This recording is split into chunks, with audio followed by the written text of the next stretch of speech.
Okay, so this video is to show the point of spies and collaborative governments. So in order for this to work, you need to have the law resistance DLC, which gives you the ability to create an intelligence agency.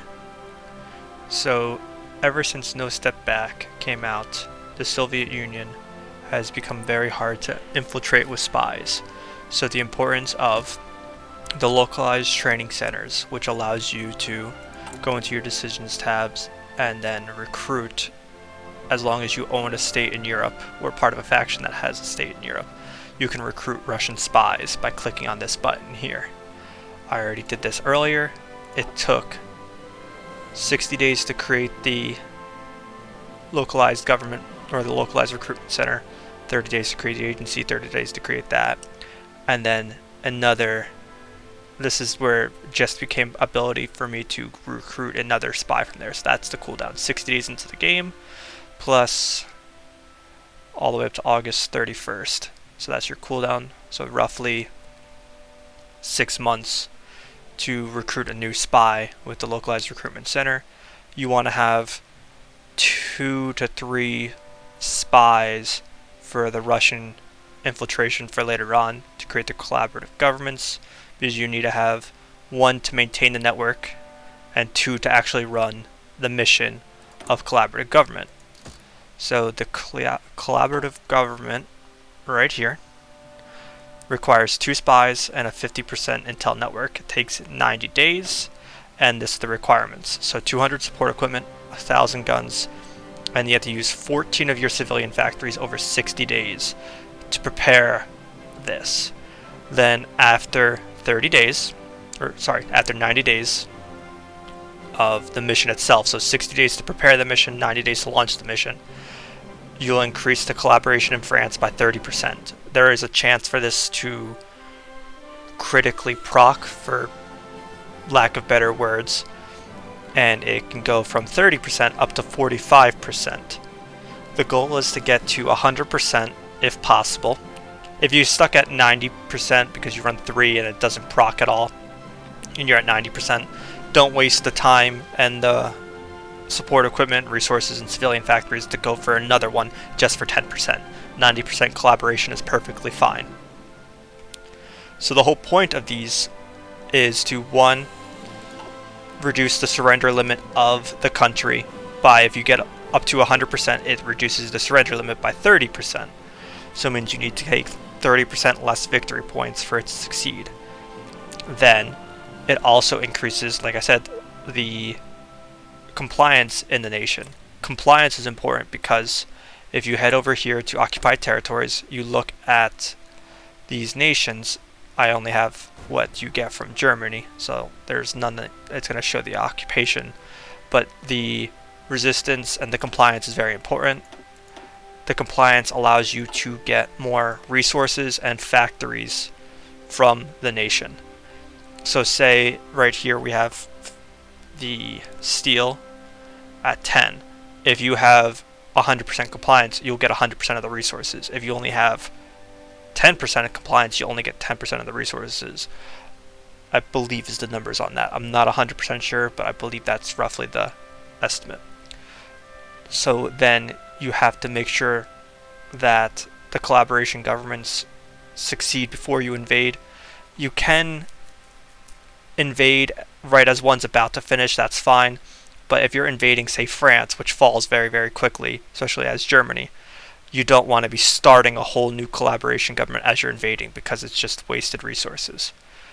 They're very, very good on nations like the USSR, so you don't have to push all the way to the Urals to get them to collapse. If you have a 100% collaboration government, even a 90%, just taking Leningrad, Moscow, Stalingrad, and Baku will allow you to almost capitulate them. You might have to take a victory point or 2 a little bit past Stalingrad, but that's not too bad. But just that amount will succeed. It's also good for the United States because you don't have to go all the way to the West Coast. Most of their victory points are here on the East Coast. If you have 100% collaboration government in the United States, you have to roughly go to about this far into the United States as Germany, and they will fall over.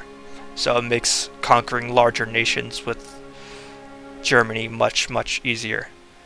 Spies also can be used to flip the ideology of nations.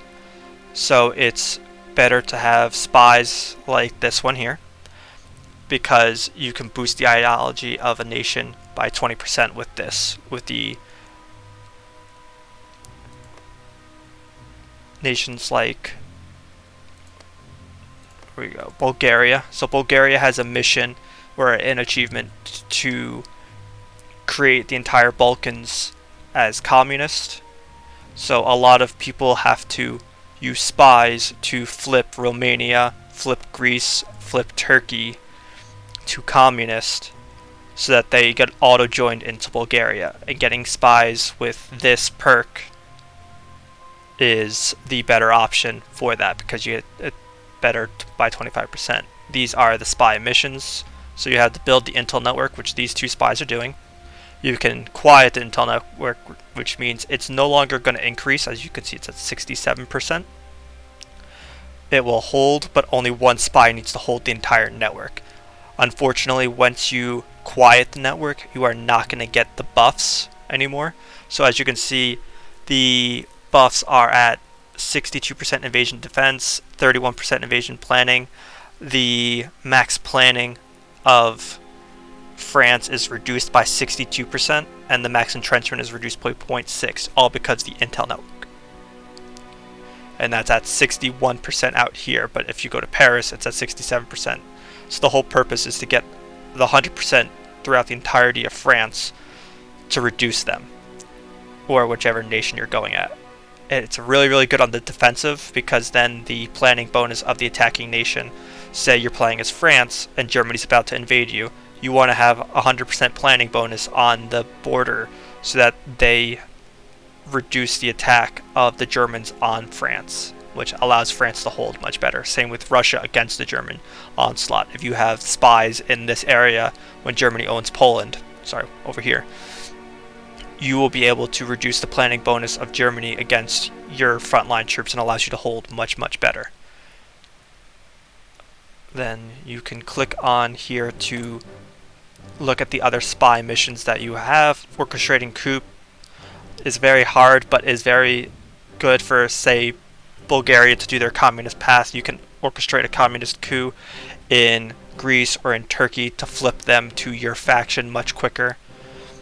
You can infiltrate civilian administrations, which allows you to actually see what focus the nation is taking.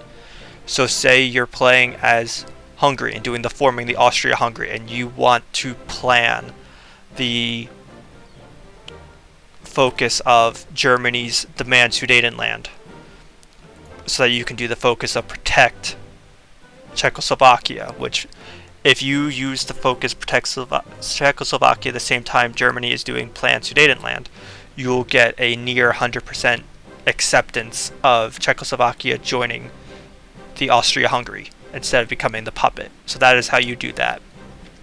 So you just need to create a spy network in Germany, get it up to the allotted amount, which is 35%. You want to have 3 spies in Germany, 1 to maintain the network, 2 to run the mission, and you will be able to see the focus that Germany is running, so that you can time the protect Czechoslovakia focus. This also allows you to then do the blueprint stealing for industrial blueprints if you infiltrate the civilian administration. If you infiltrate the army, you can steal military blueprints. If you infiltrate the navy, you can steal naval blueprints. And if you infiltrate the air force, you can steal air force blueprints. The blueprints will either give you research bonuses, so you'll get like a plus 1 year or 2 year research bonus for, say, the electrical, industrial bonuses. You can potentially even get stuff actually unlocked, so you can potentially get construction unlocked, or one of these unlocked by doing the research. There's a little bit of an exploit where people will constantly have the civilian government infiltrated and then industrial blueprints infiltrated on Bhutan, where you will just constantly be farming blueprints off of Bhutan as any major nation once you have 3 spies. So you would get your first spy by creating the agency, automatically gives you 1. Once you build 5 parts into an agency, you can get a second spy, and then the third spy is from the +1 operative slot for the elusive gentleman. If you become the if you become the spy master, once you have a bunch of countries in your faction, you get an additional spy slot. And in the Soviet tree, if you go through here, you can get additional spy slots. So the Soviet Union gets a ton of spies and a ton of anti-spy networks built up into them, which makes it very, very hard to infiltrate them. That's why you need the Soviet spies from recruiting this from the Soviet Union. So you just click this button right here and boom, another spy.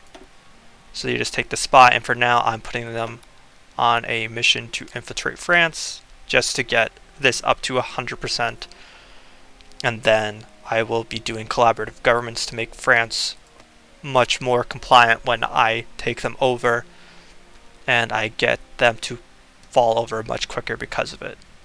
That is a quick rundown of collaborative governments and the spy networks.